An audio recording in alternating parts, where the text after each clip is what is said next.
your skin is so dry that the moisturizer you put on is actually burning your skin, or the products that used to work on your skin no longer work, they just sit there, or even worse, they're making your skin worse, you may actually have a damaged skin barrier. Now I'm going to talk about something that most dermatologists and influencers don't talk about. Have you ever stopped to think there are more than ever barrier repair creams coming out, and techniques such as slugging, layering heavy creams, using balms are more popular more than ever? Well, they're not fixing it. They're actually just buying you more time, and they're just coating the problem, so to speak. Now, this is especially true if you're over the age of 45. If you're younger than that, it can be because your history included using some form of topical medication such as Accutane, Retin-A, or hydroquinone, or some derivative of that to control acne, address fine lines and wrinkles, or hyperpigmentation. Also, if you have also done acid peels, some form of clinical exfoliation, or used laser, or your skin has just become more reactive, thin, and or unpredictable, this is not just dryness, this is barrier dysfunction. And in a second, I'm going to show you exactly why this happens and why most people feel stuck for years. You see, Aquaphor, Saran Wrap, and Vaseline jelly, this doesn't repair the skin barrier. You know why?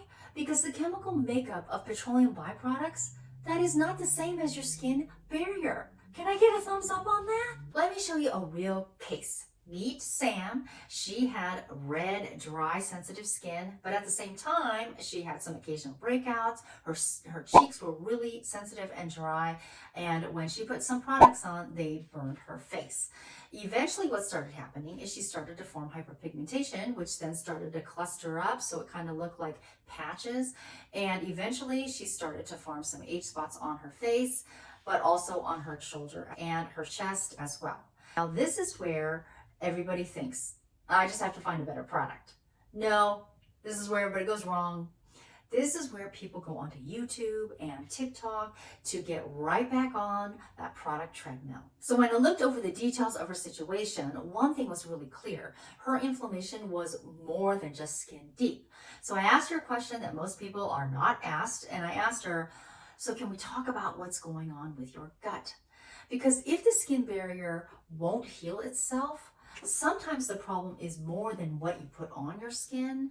It's what the body cannot regulate internally. Okay, so if you see red flashing lights in the background, that is because there's an ambulance right outside my window, but we're just gonna keep moving on because who knows how long it's gonna be here. Okay, so I recommended that she take the gut assay test. Now, if you see the results right here, we're just gonna summarize. She had high amounts of opportunistic or bad bacteria, inflammatory bacteria. She had low microbiome diversity. She also had high amounts of bacteria that showed signs of IBS, or irritable bowel syndrome, leaky gut, gut dysbiosis, and she had poor nutrition absorption, which the test results showed that her skin literally could not repair itself properly. Now, for those of you who don't think the gut health is related to skin health, well, here, look at the results right here. She shows higher amounts of Klebsiella, Staphylococcus aureus, and Streptococcus, all opportunistic bacteria.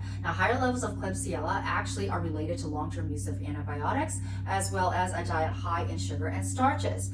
The other ones, this certain strains of Staphylococcus that are actually related to hyperpigmentation. Now, the very ones that she's higher in are related to IBS, as well as recurring eye styes and blepharitis. So instead of throwing more products at her skin, we actually focused on what was blocking her skin from healing. Now, to protect the skin from the outside, which is just as important because her barrier, there's nothing there or practically nothing there to protect her skin from the outside. So number one is we stopped doing overwhelm.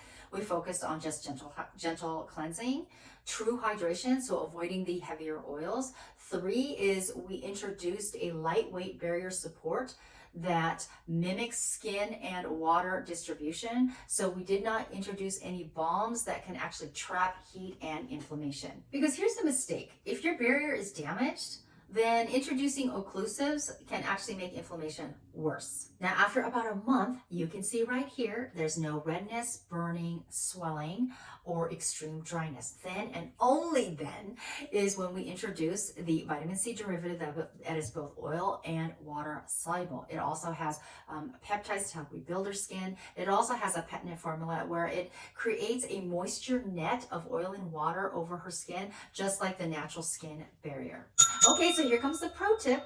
The pro tip is if your barrier is impaired, then vitamin C or other anti-aging ingredients can actually increase inflammation. This is why your skin isn't improving. You're trying to treat acne, anti-aging, or hyperpigmentation on a barrier that isn't functioning. Fix the barrier first, then everything else will start working again. So when you use topicals like Retin-A or hydroquinone, it does give you quick results, but it leaves you with a dysfunctional skin barrier and you start the whole process all over again. If your skin is stuck like this, I create a customized protocol using supplements and specific products, also if needed based on test results, just like Sam.